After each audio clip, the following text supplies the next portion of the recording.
طب تصدقيني؟ انا مش عايزه اتكلم والله يا دكتور. طب تصدقيني؟ حضرتك عارف يعني انا مش عايزه اتكلم. تصدقيني؟ اتفضل.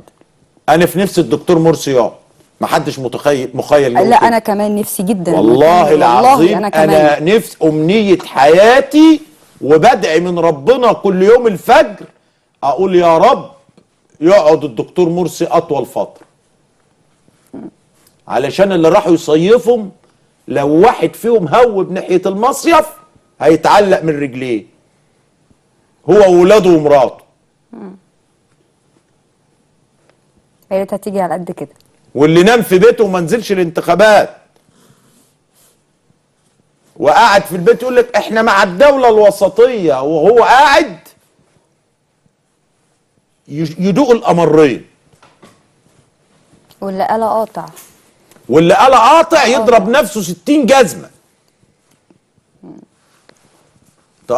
تقاطع لمين يا جاهل؟ ما هي مقاطعتك دي يقول لك وانا هنتج النظام القديم. يا اخي ده شفيق لو كان جه هم 4 سنين وكان هيبقى خايف مرعوب، يقول لك هنتج النظام القديم. انا يبقى الثوره عملت فيها ايه؟ انا يكفيني انهم سرقوا منهم الميدان.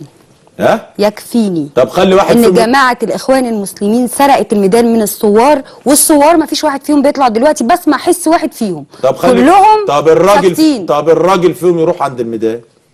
الراجل اللي بيقول انا ثوري واعمل كده وكان جاي زقلنا بالطوب واحنا عايزين نطرد السفيره الامريكيه، يروح عند الميدان. يلا انا بقول له ما فيش الكلام ده. ما يقدروش.